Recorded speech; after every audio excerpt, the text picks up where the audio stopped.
coming out here. I'm glad I got enough chairs for everybody. My name is John Phelps with GenCell, and this is our EVOX Expo. I've been working on this for about 2 months now, so I'm very happy that this day and this time has come to fruition. We're going to start off with Orville Thomas here doing the keynote to invite everyone, or welcome everyone to the CMC and explain a little bit about the CMC itself. And then we'll move into our panel, and then you'll hear me speak for way too long, and then we'll get to eat lunch after that. So bear with me for a second while we get started. All right, thank you, John. Thank you to the GenCell team, Hadar, Rudy, Rami, Shmulik, Yossi, Alex, and once again, John has been a great partner. So can we give everyone on GenCell a big round of applause? I'd like to also acknowledge our SMUD board member, Greg Fishman, in the room. Thanks, Greg and SMUD, for all your support. My name is Orville Thomas. I have the distinct pleasure and honor of serving as the CEO of the California Mobility Center. And when I started 7 months ago, and we talked to our team, we said, let's create a clean energy, power, and zero emission innovation collaborative where events like this can happen. We could bring these companies that are at the forefront of the technology development and invite them in here to utilize our 25,000 square foot space. My pitch to a lot of people is, what would you do with 25,000 square feet and partnerships with SMUD, Sacramento State, UC Davis, and others in our community? And John, when I told him, he said, well, I got an idea for you. And months later, I think we're seeing the idea come to fruition. This partnership is important because Depot Park, where we are right now, is located in a Justice 40 community and really doesn't have the access to the clean energy infrastructure needed for fleets to transition their vehicles away from diesel and towards hydrogen and battery electric. And so when we had a chance to put the GenCell EVOX in our front yard and really show all those partners around us, whether it's Siemens or SMUD or Producers Dairy, which is right down the road, that they can have a space to charge their heavy-duty vehicles and do it in a way that doesn't cost them tens of thousands, hundreds of thousands of dollars for utility upgrades. I think it's going to get their heads thinking of how they could accelerate their transition and bring those zero-emission vehicles to our community. So the CMC is a ramp-up facility that you guys are at right now, but more importantly than that, I'm going to be passing a hat around and collecting money because we're fundraising about $200 million for our campus that's right down the road at Ramon Avenue. That's going to be a 200,000 square foot space that is similar to what you'll see here, but then adding about 80,000 square feet for advanced battery manufacturing, development, prototyping, and testing. So we're really trying with our idea and our presence to bring all these companies to Sacramento to work with our partners and to invest in our region. And so I really want to thank you for coming out today, for being interested in what we're doing at the CMC, and also being interested in partners like GenCell and their EVOX. I think today is going to be a great example of what we can do if we work together as partners at the CMC. So thank you. We'll invite John back up, our MC of the day.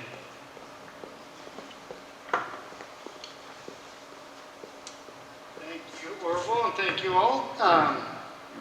Sorry, I'm hobbling around a little bit, so I'm a little slow. But next we'd like to invite up the panel. I'll let Andrew introduce everyone, but this is Andrew Higgins, who's been helping us out tremendously. Good morning, everyone, and I'm going to invite the panelists to come and take a seat. We're going to manage the communication system here a little bit. I'm going to start off with a brief introduction of the panelists, but before I do, just to set the table in terms of energy. My background is kind of diverse. I come from fintech, I come from automobile manufacturing and the utility space. And essentially, I've seen just a ton of bad behavior in terms of like strategic planning and activities in terms of like how you are preparing for the future. In the financial space, you see it over and over again where it's like the future is obvious and yet you don't take action to mitigate kind of the consequences of that future. When you look at energy, since, from the 16th century to the 20th century, the dominant fuel type was whale oil. Whale oil. From the 20th century until now, it's been petrochemicals. And so the time frame is shifting significantly, because before it was whale oil, it was basically kind of wood, right? Refuge. Now is the time, I think, where we're going to get away from a dominant fuel source, a single fuel source, and move into a fuel type that is one of many, right? It's going to be the right fuel source for the right application. And that's where I really believe hydrogen is going to step in and really show the value. We had the premonition that lithium-ion batteries would be kind of the solution for everyone, but everyone who knows anything about physics knows that it's not a good solution for everything. You need multivariable solutions for multivariable problems. So with that, we're going to talk about those solutions. I have an esteemed panel. I'm going to introduce, if you can raise your hand, Rafe Porter from Sacramento Municipal Air Quality District, Mike Hart, CEO of Sierra Railways, and Nico Bokamp from GTI Energy.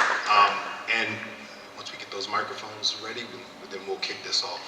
I'm going to start off with let them introduce themselves, but I'm going to close out by saying I had the either pleasure or bad luck to be in Houston during Hurricane Beryl. I was there taking care of a family member who was disabled, and apparently I was not looking at the weather very closely. And so I was there for a week watching the unexpected, unscheduled deconstruction of the distribution system. I saw a need for alternative solutions at the distribution system level.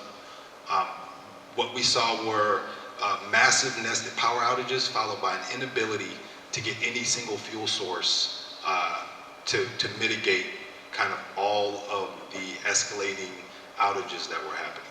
So with that as kind of the backdrop, I'm going to start with Rafe and allow you to introduce yourself, and then I'm going to take a seat. Good morning, everyone. Rafe Porter, I'm Program Manager of Transportation and Climate Change at the Sacramento Air District. So my division, we oversee a couple of things. We oversee land use. We oversee a lot of special programs where we try to get mobility out into various communities. And then lastly, we oversee our incentives program. The role that the Air District plays in our transition to hydrogen is multifold. On the land use side, we're working with a lot of jurisdictions to remove any impediments to the planning side and permitting to make sure that we've got capacity to put these things in the ground. On the community side, we're really working with community to find out what are the issues, mobility issues that they're faced with, and then really find the best technology and the best solution for them to get to things like school and work, to services.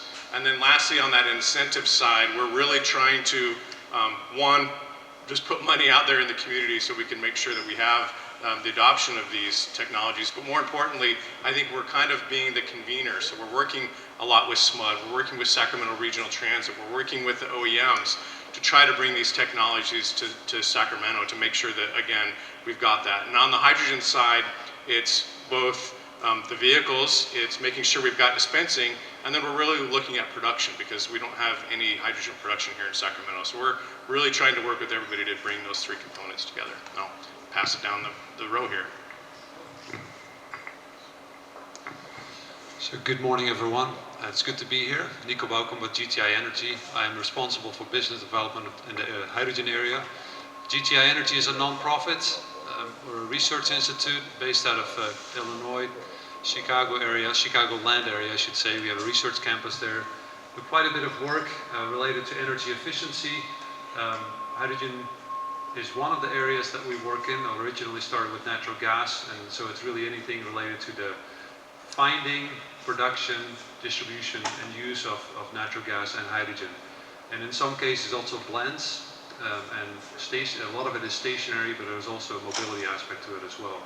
So we know a lot about the technology, so to say, between TRL, technology readiness levels 3 and 8. So we step out when it comes to commercialization. That's where Mike, for example, comes in, or where Rafe's organization comes in with funding opportunities to showcase to you what the technology can do, find out what it operationally means, how we can decarbonize our different industries as well as transportation, at least move to low carbon options, because that's the initial goal, and eventually go beyond that. So we're involved in all these areas. I'm involved directly with, mostly involved with mobility, some production projects here in California. And we try to contribute in all these areas and get things to a point where it can be commercialized. So that's also how we're supporting Sierra Railroad, as well as with the help of I was going to say South Coast, but that's not where we are. The weather is better here, huh? Especially this morning. SAC Metro, AQMD. So we're running a fuel cell locomotive project that Mike, I think, is going to say a little bit more about. But also we're involved with, as I said, residential and commercial energy efficiency. So that's more into the what do you do on the building side of things. It's important as well, because obviously after transportation, that's the, I would say before transportation, that's an important aspect of where you live and where you work. So we're involved in all those areas and try to contribute there. The fact that we're in Chicagoland area is not always a benefit, but we also have offices in California, so we can help out here as well, and we can provide our expertise. So I'll leave it with that, and maybe we'll expand on some of these topics later on. Mike? Thank you, Nico. I appreciate it. I'm Mike Hart. I'm the CEO of Sierra Railroad Company. We're based in Davis. We are the oldest private railroad in California. I've been the CEO there for the last 30 years.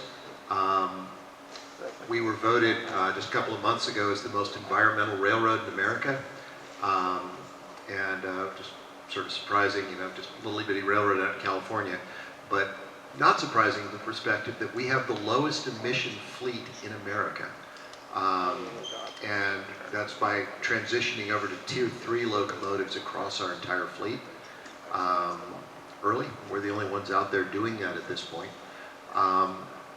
During the time that I've been running the railroad, we've been constantly looking for ways to reduce our emissions. We were the first railroad to use 100% biodiesel over 20 years ago. And while we were doing that, I had people keep saying, yeah, biodiesel isn't, particularly my friends at UC Davis, said biodiesel's nice, but couldn't you do something less impactful to the environment? So we said, sure. We decided to make fuel out of garbage. And so we launched Sierra Energy 20 years ago as a way to take any form of waste and turn it to clean fuels. What we ended up doing was demonstrating a technology with our partners, California Energy Commission and the Department of Defense, in building our fast ox gasification technology, where we can take any form of waste. People always say, you mean plastic? It's like the whole black bag, don't look inside, we take it all. We've been able to demonstrate that technology now for nearly 20 years at our demonstration facility at Fort Hunter Liggett down in Monterey, that we can take any form of waste with 100% recycling and no emissions, converting that to clean fuels like hydrogen. And so we now, in partnership with great people like GTI, we're good, but partners like GTI that are giving us the guidance on how to do it right. We've built our first hydrogen fuel locomotive in West Sacramento, and that's the first of a fleet of 4 where we're doing hydrogen hybrid locomotives with 0 emissions as a way to show the railroad industry how to become more of a leader. Because you have to remember that railroads are already the lowest emission way of moving freight.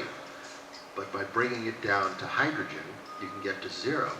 Using our fast ox technology, you get below 0 because we can prevent those methane-based emissions coming out of landfills. So you actually go below 0. So that's our objective as a company, and that's where we're going right now. So thank you very much. If you can keep the microphone, can you talk about how do you see hydrogen impact kind of the Sacramento area to start getting the next 10 years? If you all heard that how does hydrogen impact the Sacramento region? I think twofold. The first is, as a practical matter, I think we all benefit if there are less emissions in our communities, particularly a lot of communities that are impacted. When you've got your houses pressed up against a highway or pressed up against a railroad corridor, those communities get impacted by emissions. If there's a way to go to a zero emission fuel, that's a spectacular win for our community across the board. So that's the obvious one. But there's also another one that I'm really excited about. We could become the hydrogen center for America. There is so much good research, so much good development going on right now between our the great colleges we have here and the businesses that are leading the country in hydrogen research and development. There is a huge opportunity for Sacramento to become that dynamic hub for America and where hydrogen is going. So what a great opportunity for our community. I'm really excited about that. So my next question is for Nico. What do you see as in terms of hydrogen, we'll call them capabilities for hydrogen products that you see coming to the market? What are the impacts of those over the next few years? Let me pull out my crystal ball. Let me add one, before I do that, let me add to what Mike was just saying. One additional important aspect of making Sacramento specifically more hydrogen focused and having put more effort in all this related hydrogen technology is that the government is here. Regulators are here, policymakers. If they can actually see what they're talking about, it will help them tremendously to make good regulations and good policies instead of kind of like, oh, the wind is coming from this direction, let's do it this way, and then afterwards here that was not such a great idea. So having that here is important. With regards to where is hydrogen used today and what are the opportunities? Well, the thing with hydrogen is it's used in many ways. So mobility is one area. We also have a lot of other things. For example, half a mile away from here, if you walk to that side of the building, you will see the largest hydrogen production plant of this region. That's there because Procter & Gamble, I should say that correct, and not what's happening across the river, PG&E. Procter & Gamble uses the hydrogen for their processes, whether it's food related or other products. So it is already being used. The opportunity there is make it low carbon instead of have it all rely on natural gas, for example. That's what Mike just talked about. So there are significant opportunities on feeding cleaner, low carbon hydrogen into the existing streams of where hydrogen is used. That's already happening in this region. As you may have heard, for example, SAC-RT, they just won an award to put in quite a few fuel cell buses in their fleet. The reason for that as well is they've learned more about battery electric. It works well when you have short range routes, and that's also your first choice. But when you come to operating for a long day, like 300 miles, it's going to be challenging. You'll have to build in stops to recharge your buses to make it work. So that's kind of like a challenge that hydrogen and fuel cells can deal with, for example. So transit is one area, and transit agencies, by the way, are also regulated to do so in a few years already. It's not like they don't have till 2035 or 2040. They have to start 2028 is the last time they can buy anything conventional. After that, it's battery or hydrogen fuel cells. So that's one area. Trucking, you've seen the truck outside, so you can take a look at that, and maybe Rafe will say a little bit more about that. But I would say typical applications where the hydrogen could be replaced by low carbon options. So it could be ammonia. There's lots of agriculture out here, ammonia fertilizers. Could be, and I think this is kind of a not so ideal option, and Rafe will correct me in a moment. So for gasoline, you also use quite a bit of hydrogen. If you could use quite a bit of hydrogen or replace some of that hydrogen that's used there with low carbon hydrogen, you're immediately cleaning up the current fleet, so you're not even introducing battery electric or fuel cell electric. So that comes down to reusing existing infrastructure, what's already in place, and feed in a cleaner option. Just today, possibly in parallel with what's happened, what is required right now. So then we have the buildings, and that's what we see outside here as well. So the GenCell solution is a backup system. Microgrid and fuel cells and hydrogen could provide power to that in case the grid goes out. And that, as you just referred to, occasionally happens, either due to natural circumstances or otherwise. Something goes wrong. I think in Houston, my boss actually lives there. 10 days of a power outage, that's a really long time. It's especially after a few days and you have health challenges, that's not sustainable. So in all those areas, there are opportunities for hydrogen. The challenge will be bring the cost down. I think Mike has a good solution, but there is also a lot of development that needs to happen. And I think both for batteries and fuel cells, we're learning right now, there are quite a few challenges out there with implementing things. It takes time, and unfortunately we think we do not have time, but we do need to stick on a path that we continue to develop the technology and not go on to the next new thing that needs more development. I don't know if I gave you a good answer to your question, but I tried to provide some context that there is a lot of things involved as well. You named no stock tickers, so I think you did good. Okay, good. And so, right, I want to move to air quality, right? But more in general, I talked a little bit about the impact of Hurricane Beryl, how diesel generators were running at risk, people died because of carbon monoxide poisoning, from local emissions, because of backup generation. It was an environmental disaster happening technologically. We've seen the pace of play in terms of enthalpy in the environment, which is climate change. We know it's coming, we know it's happening. How are we dealing with it? Is kind of my first question from kind of a Sacramento of this whole thing. And then how do you see the impact of new technologies on air quality, both positively and things that we aren't doing? Right. Yeah. No. Good series of questions. So, I think you're right. Climate change is happening, and so the Air District, we're looking at it from two perspectives. Really, we're looking at it from both the mitigation and then the adaptation side. So, mitigate. Obviously, we're going to try to reduce as much emissions as we can, whether it's from the tailpipe or from buildings. So, we're working with all of our jurisdictions. We're trying to help them meet the Advanced Clean Fleet rule. We're trying to work with SMUD to hit their 2030 carbon zero plan. So we're working on the mitigation side as much as we possibly can. That's going to have an impact on our regional air quality. It's going to have an impact on local air quality. So we're making sure that the kids that are riding in a bus aren't breathing in diesel fumes. So it's not just when you look up in the sky you see nice blue air, unlike what they get at South Coast. We're going to have great blue skies, and we're not having kids breathing in diesel fumes. So that's on the mitigation side. On the adaptation side, things like the Gen Cell are going to be fantastic for what you experienced in Houston. Providing power. An example that's happening right now is we've got the fire happening right outside of Chico. Having something like this is going to be able to provide power, to schools, to stores, to the homes that are still there, to emergency services that are going to be providing services in the area. So there is that adaptation side as well, and that's something that we're focusing on. And then what does hydrogen bring to that story? I think is immense. I think we've got a fuel that can be used pretty easily, and right now not super cheap, but hopefully we're going to get there. And it provides that adaptation side as well. I think it's you don't need to have pipelines. You can have on-site dispensing. We're going to be working with SMUD to have on-site SACRT to have on-site dispensing at some of their facilities as well. And so they're not going to have to be always trucking in hydrogen, which is what's happening in the Sacramento region right now. So I think there's an opportunity to look at climate change with hydrogen on both sides, both that mitigation and the adaptation side. Yeah. So we know from a technological perspective, hydrogen is huge. Can you talk about the economic impact of hydrogen? Without getting you close. Well, I can get myself in trouble relatively easily. So economically, there are many ways. So first of all is an area that Mike was just talking about, dealing with our trash.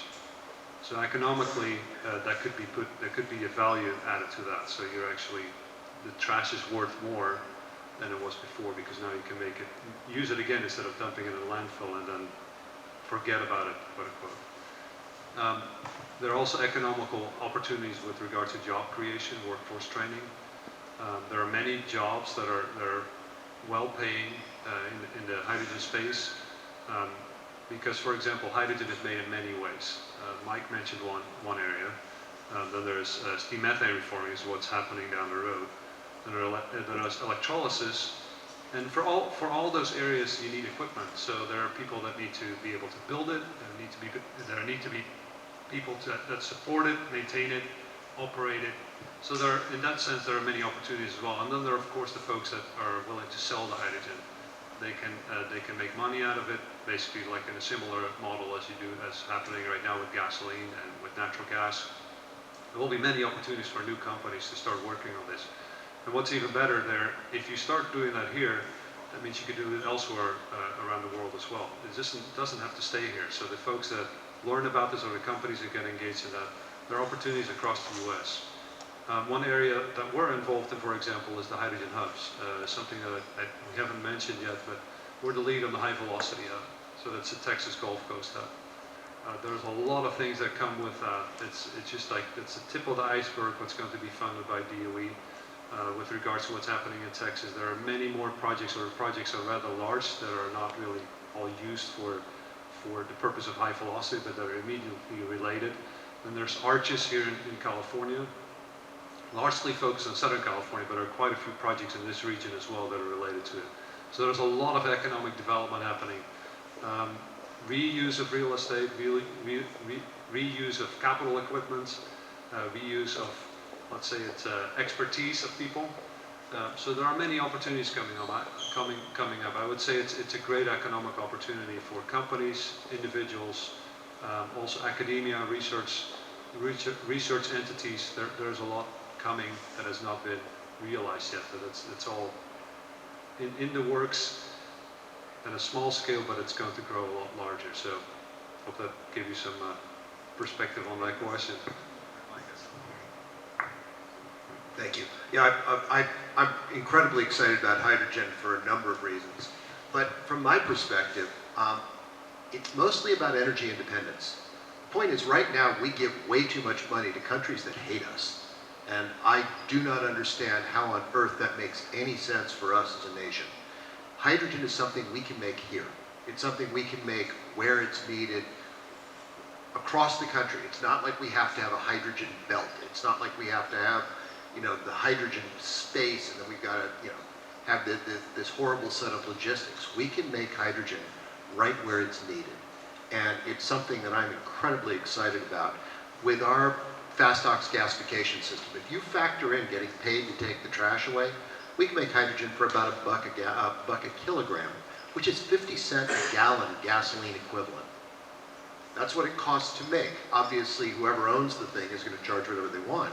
But we see like situations where a community would own a gasifier, they would take their own trash, which is a bill they already have to pay right now, and they'd fuel their own fleet of vehicles. Every city has got a huge fleet of vehicles where they could own the vehicles running on hydrogen.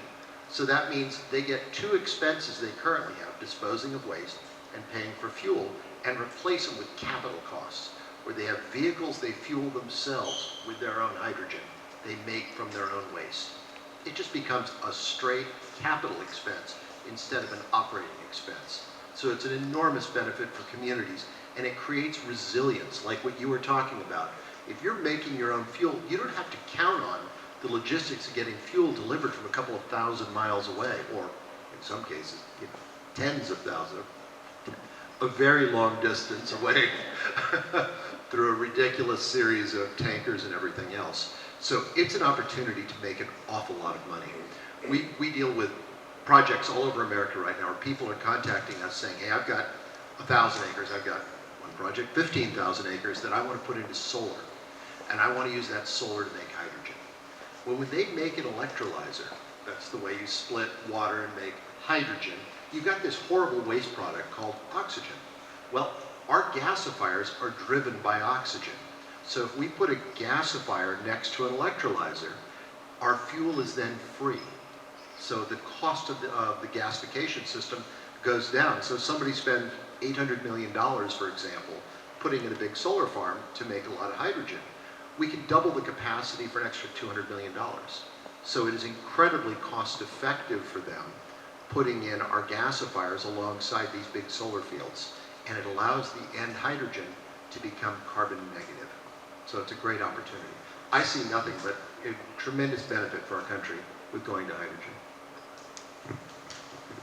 I just want to add, just from the utility perspective, we curtailed over 4 terawatts of electricity last year. To put that in, I can't, it's hard for me to frame it so that everyone can understand just the immense amount of power.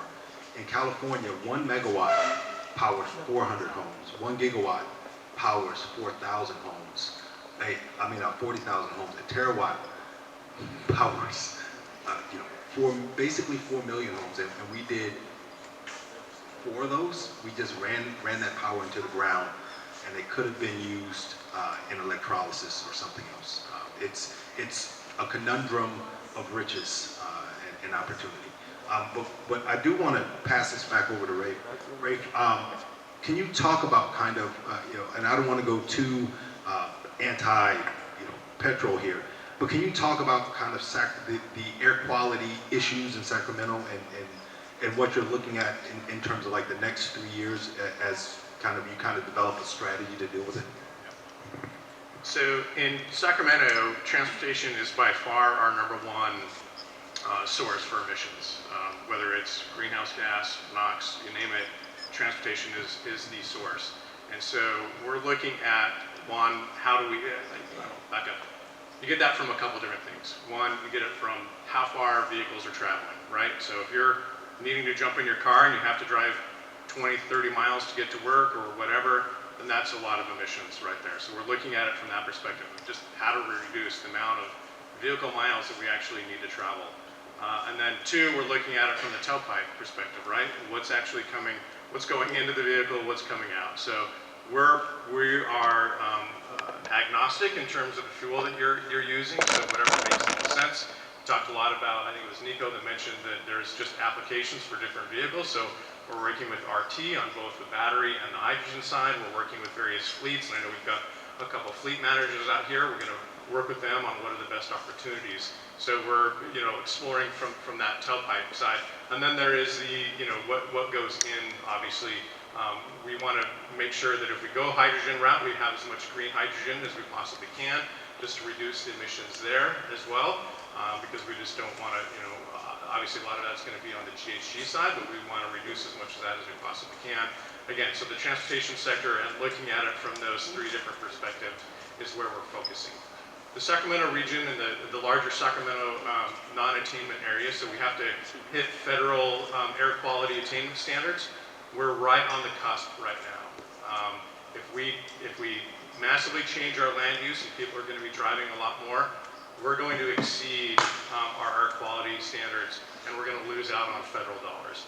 If we don't make this transition to zero emission vehicles sooner, and we were trying to be in front of what the state goals are, then we're going to not hit our transportation greenhouse gas emission standards. We're going to lose state and federal transportation funding. So you're driving down the road, you're hitting all these bumpy spots on the road, you're running into congestion. Well, the more that we're not making this transition to zero emission vehicles, the more we're not putting hydrogen out there into the transportation sector, the more air quality emissions detriment we're seeing, and the more federal and state dollars we're missing out on. So we all think that this is just for feel good and for air quality purposes. It's not. There's actually really big detriment if we don't hit our air quality standards. We lose out potentially on billions of state and federal transportation dollars. So there's really a need for it. And that's not just going to fix bumps in the road, which it is a big deal. It's going to have big impacts. We're going to lose jobs because we're not going to be able to build the next thing or put more money into the transportation sector and hire those people to help on the construction and the electrification side. So there is a really big downside, both from the air quality, from that losing the transportation funds, and then ultimately, I think, the impact from the jobs of not getting these dollars. We're closing in on time, and I want to make sure I give everyone a chance to make their last statements. And I do want to take, I do want to take at least two questions, maybe 3. But I do want to make a couple of comments that just for awareness. When we're looking at kind of the transportation segment of the future, it's clear on the automotive sector, and I came from GM, that Lithium ion, which is not the best package for everything, works very well because of its cost for commuter vehicles, right, for regional vehicles. However, supporting those vehicles is a little bit more difficult because you can't use like a gas can if it runs out of juice on the side of the road, or if you have to evacuate. And hydrogen seems like, it seems like the perfect solution because one, it's zero emission, but two, it's extremely portable, right? It's got the benefits of gas without all of the negatives. And I kind of want to turn it over to Nico and say, when you're looking kind of at the transportation sector, what other applications for hydrogen, including transportation, do you see as kind of emergent, especially as we sit here and we see all this great tech behind us? Another challenging question. Well, that's what questions are for, right? To find out new things. Let's see. The example that we have here, I'll start with a Gen Shell example. Is like, so this applies to all areas. So in many places, and as long as you're in an urban area, you're reasonably well off with regard to the grid and like availability of power. But as soon as you go outside of those areas, or if you're in specific pockets within those areas that are relatively old or have been in place for a long time, power supply is limited. It's like you have an existing infrastructure, and transitioning to a new option, let's say it's all electricity, it's going to be challenging. So the utility will have to incur significant costs to upgrade their capital equipment. So the grid needs to be upgraded, needs to have extra capacity. I can't just put in like lots of chargers at any point within the region, even more so in the rural areas. So a solution like this is an upcoming opportunity because there are more and more bad electric vehicles on the road. But you do need to charge them somehow, otherwise they don't work. It's the same challenge with hydrogen. If you don't have fueling infrastructure in place, you cannot sell vehicles because they can't operate it, and so people don't want to buy it. And that then also translates to trucking as well as transit. Other opportunities, I mentioned the Gen Shell unit, so backup power, generating power in places or enough power in places where there is not sufficient capacity, that's one area. Other areas are production of other fuels. So SAF, we haven't even talked about aviation yet, but sustainable aviation fuel, there's a lot of hydrogen that's going to be used for that. The airport here, we have an airport in town as well. If they were to transition, if possible, to all sustainable aviation fuel, you're also reducing the emissions across the board. Not maybe immediately in place, but across the cradle to grave. Basically, you're looking at the whole, from the resource to the use of it, how much carbon is used. So if you transition that sooner, then that's an area as well. And there are rather large projects in the way, and Mike may have some thoughts on that as well. We're also looking at renewable propane, especially in rural areas. Go to the mountains, a lot of people use propane to power their homes or other activities, like your barbecue in your backyard, most likely runs on propane. If that's renewable propane, now you're cleaning that up. Not tomorrow, no today. So you're not going to work with that. We work with entities such as Suburban Propane, other companies that are in the propane production and distribution business. So that's another area. There are often areas that you wouldn't immediately think of.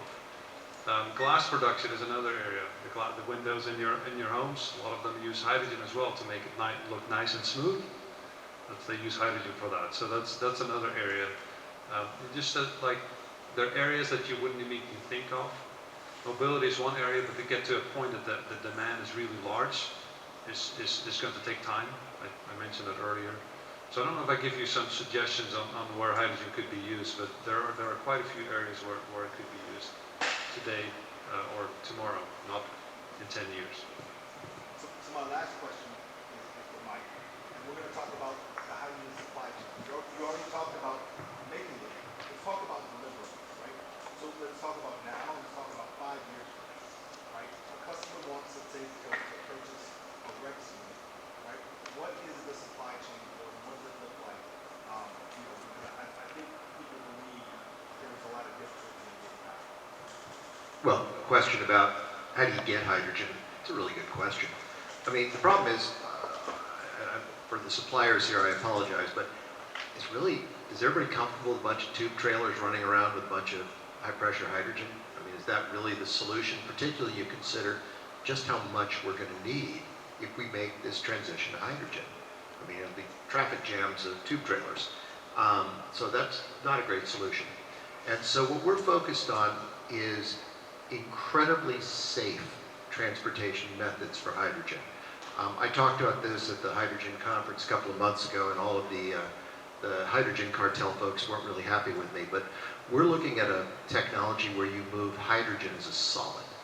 And I think the approach of doing this means it is utterly, completely inert and safe when you transport it. And we want to move it by rail, shocker. But the idea is that when you think of coal, because coal powered America for most of the last century, and that's where railroads dominated. And that is taking huge lumpy sources of very heavy energy and moving it to where you needed it. That's the way America worked. And so as you make that transition away from coal, railroads are the key. And that is, can we move hydrogen like we moved coal? And that's what we're focused on doing. There's a company out of Germany we're partnering with to basically move it as a solid. Basically, as you take ferrous oxide, flood it with hydrogen, you end up with pure Fe and water. Just chemically, it's pretty simple. You then take that pure Fe as what you're traveling with, which means if you get center punched in a container of this Fe, all that spills out is iron, and it gets rusty. You clean it up with a broom. There's no explosion, there's no hydrogen there. You then flood that pure Fe with steam, and what do you get? You end up with pure hydrogen coming back out again. And so it's the potential hydrogen you're transporting, but you're transporting it as an inert product, totally safely. And so that's the way I think, and again, I could be wrong. I mean, liquid organic carriers, a lot of these metal hydrates, some of these other ways people are looking at moving hydrogen are exciting, but I like this one because I know I can move big, heavy things long distances. We move tens of thousands of carloads of freight, and I know we can move that safely. And we can move it directly to the communities where it's needed. And once it's there, you can stockpile it. I love that idea, just big stacks of hydrogen for whenever you need it. It loses zero. Not like pressurized hydrogen, not like liquid hydrogen where you lose much as a percent a day. Zero loss. It just sits there inert until you're ready to use it. That's the future of hydrogen in my mind. Let me add one area one area. So I mentioned aviation as one additional area, but also there are the maritime applications. And I know we only have a small port in this region, so it's not immediately changing things. But if you look at the Port of Oakland in Northern California, if they were to use methanol for container ships like Maersk is doing right now, and they're building their ships today. That's not like something that they're going to do. There are already several ships on the ocean that can run on methanol. So you can make green methanol using green hydrogen. And so you're immediately cleaning that up as well. And for maritime applications, it's challenging to change to a complete different fuel. Hydrogen is a potential option, but it's really far out compared to where methanol would be compared to bunker oil or the really heavy stuff that ships run on nowadays on the ocean. So, but some of those ships do arrive in the port of Sacramento. They go across the world. So that may be an area to look at as well. Okay, so I'm going to take one or two questions, and then I'm going to give these gentlemen the final word. If there's any questions out in the audience or the panelists.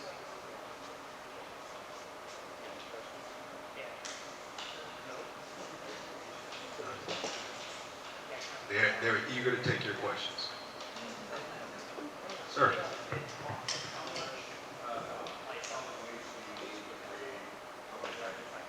So the question was, how much solid waste is required to create an amount of hydrogen? Great question. Easy rule of thumb is 10%. So if you give me a metric ton of trash, I'll give you 100 kilograms of hydrogen. The synthesis gas we make is carbon monoxide, CO, and hydrogen. That's the syngas that we create that can be turned into sustainable aviation fuel, methanol, ammonia, whatever. But our focus on, when you're just making hydrogen, it's about 10% of what you put in.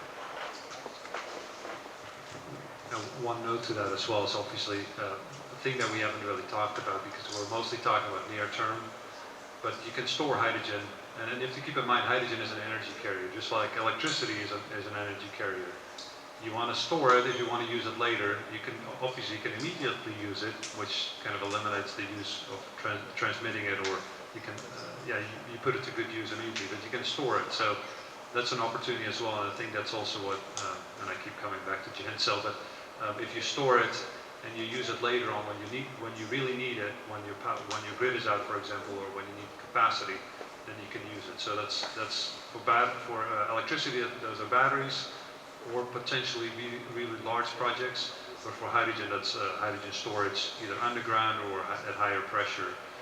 So you can use at a later point using a fuel cell, or you can burn it, but that's kind of like sensitive topic, right? Okay, I'm going to give these gentlemen the last word, and they can conclude on whatever point they want to make. But I want to start by thanking you all for sitting with me and having this conversation. Once again, sitting through Hurricane Earl and watching the substations go down one after the other, I saw a clear and immediate need and use for a GenCell REX product in substations, right? Just to give everyone some awareness, the substation has lead acid batteries and it lasts about 4 hours. And then after that, you can't remotely operate it, which means you have to send a crew out to operate manually the switches. That prolonged Houston's distribution system from coming back up by days, right? And so I saw very clearly the immediate need and use for a resiliency system that has not hours of utilization, but days of capacity, right? Long duration, clean energy storage. And that's my, that's kind of my light bulb, but my takeaway, that this has a clear and immediate use inside of the distribution system. But with that, I want to turn it over to you, give you the last word, and then we'll thank the audience for hearing us bloviate about the benefits of this technology. Great. Well, so I think two closing things and things we haven't really talked about. One is policy at the statewide level, and then two is the impact on the community. Policy at the statewide level specifically that I want to talk about is LCFS credits. LCFS credits right now are at an all-time low, and it's a huge barrier to getting hydrogen production, dispensing in our region. We've actually lost some hydrogen producers and dispensers because of LCFS credits being so low. We really need to all be an advocate and go to the state and talk about why we need LCFS credits to be back to where they were, if not higher, because it is a great source of revenue for these projects, because a lot of these people, and you're all there, are exploring what this is, and there's a lot of capital that's needed, and they're really pushing the boundaries of innovation. And so we need to reward those people that are doing these great things. And so LCFS credits is a great way to do that. I think right now they're lower than $50 a credit. They used to be well over 150. We need to get back at that level, if not more. So let's go to the state and talk about that. And then the second thing is the impact on the community. I talked about mitigation and adaptation, and I think hydrogen is a great tool for that. One, it's going to really, again, reduce the emissions, and so we're not going to have as many kids with asthma. We're going to reduce, heart disease and things like that if we can really reduce not just tailpipe emissions, but general emissions. We run a lot of big diesel generators. GenCell would be a great replacement for that. We had 2 instances over the last year where we've had to turn on giant diesel generators, and it exceeded our yearly allocation in those 2 days of NOx. So we need to find a better solution for that. And those impacts are going to be happening in our disadvantaged communities. I live in Land Park. I'm pretty sure I don't have gigantic diesel generators running when there's air quality days. Those are happening in South Sacramento, North Sacramento, and disadvantaged communities throughout the region. So we need to really think about the community impact as well. And then on the adaptation side, GenCell and other things like that are a great opportunity again. Power outages always happen in those lower income communities, communities of color. So having these things, having cooling centers that are running on hydrogen gen cells, things like that, are going to be that great adaptation piece. So policy, go to your state, talk about LSFS credits, and then really think about the impact you're having on your community. Thank you. And those are only the gen sets that you're checking, not the ones that are running in everyone's backyard for on a day like that. I think I heard the same thing about what happened in Houston. We had a power outage last week, the week before, for a full day. If you walk through the neighborhood, you can see everyone's little generator running, whether newer or older. The point that I want to add to this is, like, when you look at a future, consider having multiple options. Don't just go with one single fuel. Don't say that this is the solution, because as you're hearing right now, occasionally things go down, so that you want to have the backup alternative. That's currently why things work well the way they do. It's not all electricity, it's also natural gas that supports it. So if one goes out, the other can do it, and the other way around as well. And then there's some other options as well. So in the future, consider electricity and hydrogen for all the areas that we've talked about so far, whether mobility or stationary or industry. We need all of them to make things sustainable and reliable, because that's a really important aspect that I heard here as well. Communities rely on reliable. We expect to have the power on, or have natural gas to run our utilities. So I'll leave you with that. Future, consider several fuels, at least 2, possibly more, to make the energy system work. Thanks. I absolutely echo the comments that were already made, but I think the whole idea of a future that's distributed, and that is that where our energy is made where it's needed, rather than relying on some big power source somewhere far away, but also making sure that it's safe and not polluting. And so if we make the waste in our community, let's take the responsibility for it, clean it up in our community, rather than shipping it off someplace else and dumping it on them. Let's solve the problem right here at home, and let's turn that into clean energy where we can power our communities, and particularly something like zero-emission hydrogen. By the way, hydrogen is the stem cell of energy. You can make just about anything with it. You can make ethanol, you can make ammonia, you can make methanol, you can make sustainable aviation fuels once you have an inexpensive renewable source of hydrogen. It is the thing that enables all of those other sorts of energy. So it's a really exciting fuel. The only other thing that I'd point out, I'm just going to pass around a tin cup. We're a little company, and we don't have the resources to do all these things that we'd really like to do.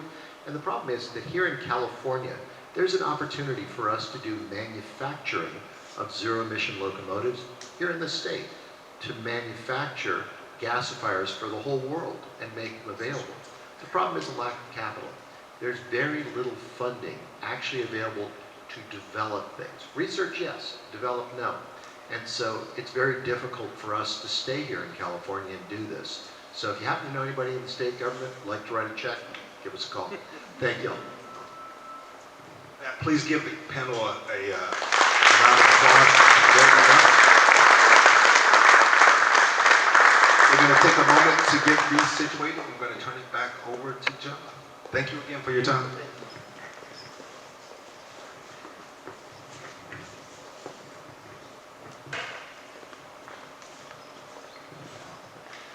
Thank you all very much on the panel. I greatly appreciate you guys taking enough time that I can sneak back here and bring the mic on. I'm going to take like a 5-10 minute bio break, get a cup of coffee, get some water, use the restrooms. There are restrooms out front and in the back over here. So go ahead and do that, and I'll get situated and ready for my presentation on the EVOX and the bridge power for charging. So we'll move a little bit from hydrogen to the EVOX itself, and then to the EV charging.